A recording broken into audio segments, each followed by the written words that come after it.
শীতের সকাল, ঘুম থেকে উঠেই যাচ্ছি খেতে। আমরা গ্রামের মানুষ তো সকালবেলা ঘুম থেকে উঠেই কোনো কাজ বাজ থাকলে কাজ করা লাগবে বাধ্যতামূলক। আর এখন তো ভরপুর কাজের সিজন। তো গ্রাম অঞ্চলে এখন বর্তমানে ইরি ধানের যে মৌসুমটা আছে সেটা গাড়াগাড়ি সিজন চলতেছে। তো শীতের সকাল, এখনও শীত ভালোভাবে যায় নাই, কুয়াশায় ঢাকা। দেখো এই যে সূর্য হালকা হালকা উঠছে, আর চতুর সাইডে অনেকটাই কুয়াশা দূর হয়েছে। তো বাংলাদেশ হলো কৃষি প্রধান দেশ, আর এই কৃষি প্রধান দেশে কৃষিকাজ যদি না করি তাহলে তো আর হয় না ভাই। এই কৃষকদের জন্যই কিন্তু ভাই বাংলাদেশটা টিকে রয়েছে। যদি কৃষকরা না থাকতো, কৃষিকাজ যদি না করতো, তাহলে কিন্তু ভাই বাংলাদেশ অনেকটাই অর্থনীতির দিক দিয়ে অনেকটাই হয়ে যেত। তো বাংলাদেশের প্রত্যেকটা গ্রাম অঞ্চল যেগুলো আছে, বিশেষ করে এই গ্রাম অঞ্চলগুলোয় কিন্তু ভাই ধান জিনিসটা, চাউল জিনিসটা কিন্তু কিনা খাওয়ানো লাগে না। ঢাকা শহরের এই হিসাব আলাদা, ওইগুলা জায়গায় চাউল বাধ্যতামূলক কিনে খাওয়ানো লাগে, তার কোনো দিক দিয়ে তো আবাদ হয় না। তো আমাদের দিক দিয়ে আবাদ হয়, গ্রাম অঞ্চলগুলোয় আবাদ হয়, কৃষি আবাদ। তো এই কৃষিকাজটা কীরকম কষ্টকর সেটা উপলব্ধি করার জন্য আজকে আসা। তো অবশ্যই আপনাদেরকে দেখাবো, যে দেখানোর চেষ্টা করব যে কৃষি কাজ করতে ভাই কতটুকু কষ্ট। তো এই যে আমার সামনেই দেখতে পারতেছেন, এই যে খেতে অলরেডি হাল বাইছে, পানি ছাইরা ক্ষেত জাবর দিছে, এই জায়গায় চলতেছে, ক্ষেতের কাজ চলতেছে, তারা ধান গাড়বো। এই যে সামনে ধান গাড়ছে, বেসন পাটি, আর চতুর সাইডে সরিষা ক্ষেত। সরিষাগুলো উঠাইবো, উঠানোর পরে সে আবার ওই ক্ষেতগুলাতে ধান কাটবো।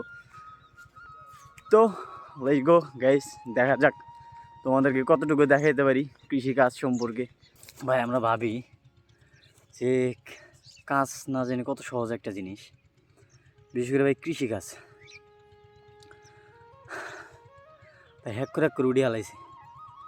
এই যে দেখেন, এই যে সামনে যে ড্রেনটা দেখতেছেন, তো কৃষিকাজের মেন প্রধান জিনিস হলো ভাই ড্রেন সাফ করানো লাগবে বাধ্যতামূলক। তার কারণ নিজে সামনে মেশিন স্টোর দিয়ে ভাই পানি আনানো লাগবে খেতে। পানি না আনলে ভাই ক্ষেত চাষ করা পারবেন না। তো যার জন্য ভাই ড্রেন ঠিক করতে হইব। ভাই অল্প একটু ড্রেন ঠিক করছি এই জায়গার থেকে নিয়ে ওই লাস্ট পর্যন্ত। আমার অবস্থা ভাই নাজেহাল হয়ে গেছে, হাঁপসিয়ে গেছি সোজা ভাই। আসলে মানুষ যে কত কষ্ট করে এই কৃষিকাজটা, মানুষ কিভাবে যে করে, যারা করে ভাই তারাই জানে। আমি এই যে করতেছি তো বুঝতেছি। তাহলে ভাই কোনো কাজ রে কোনো দিন ছোটো করে দেখা উচিত না, সবসময় কাজটারে শ্রদ্ধা করা উচিত।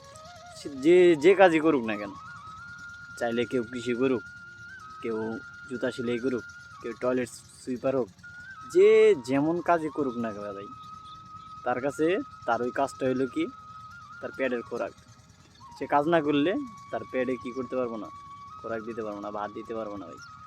তো কাজ রে কোনো সময়ও যাতে আমরা অবহেলা না করি, যে যে কাজই করুক। আমরা চাই প্রত্যেকটা কাজকেই সম্মান করা হোক। তো ভাই এই পর্যন্ত কইরে আমার অবস্থা নাজেহাল হয়ে গেছে।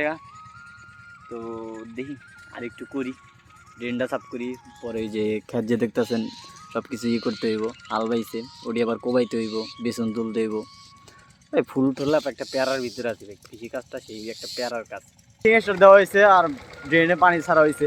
এই যে পানি যাইতেছে, চল ছল করে পানি যাইতেছে খেতে। আর যাইব ওই যে কাক্কা যে খাড়ায় রয়েছে ওই খেতে পানি যাইব ওই জায়গায়। আর এই যে হাল দেখতেছে, ওই যে হাল বাইতেছে পাওয়ার টিলিয়ার দিয়ে, হাল আইসা হাল বাইব, তারপরে ছুটি।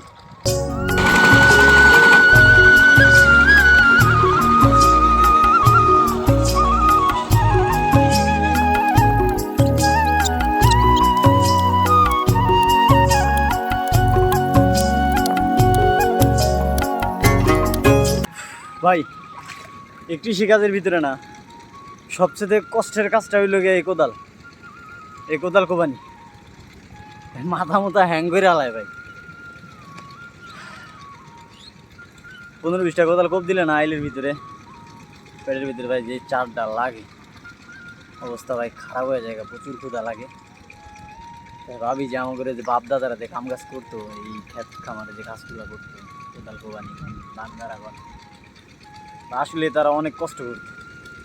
এই কষ্টটা ভাই এখনই আমি বুঝতেছি, এই কোদাল কোবাইও বুঝতেছি যে না আসলে এই কৃষি কাজটা কি ভাই। যে কোনো দিন কৃষি কাজ করে নাই, খেতে নামে নাই, সে কোনো দিন এই কৃষি কাজের মর্মটা ভাই বুঝবো না ভাই। প্রচুর প্যারা কৃষিকাজে, প্রচুর প্যারা। কিন্তু প্যারা হইলেও ভাই মানুষ কিন্তু এই কৃষিকাজটা বাদ দেয় না ভাই, করে যেমনি হোক। কিন্তু কৃষকের কি নাই, কোনো মূল্য নাই।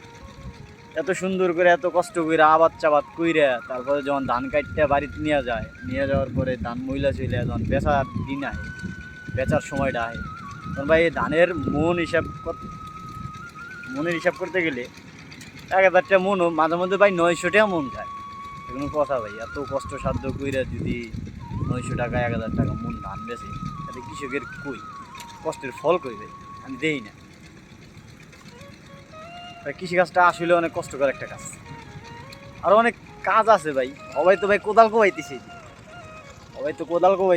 কোদাল কোবানোর পরে এই যে ক্ষেত পুরাটা মনে করেন যে চোড়ায়া আরও ভালো করে পানি টানি দিয়া আলবাই তৈবা, আবার বেসন তোলা লাগবে। ওই যে পাশে বেসন তুলতেছে ওরা, বেসন টেসন তুইলা তারপরে ভাই ক্ষেত গাড়ানো লাগবে। তাই বহুত কষ্ট।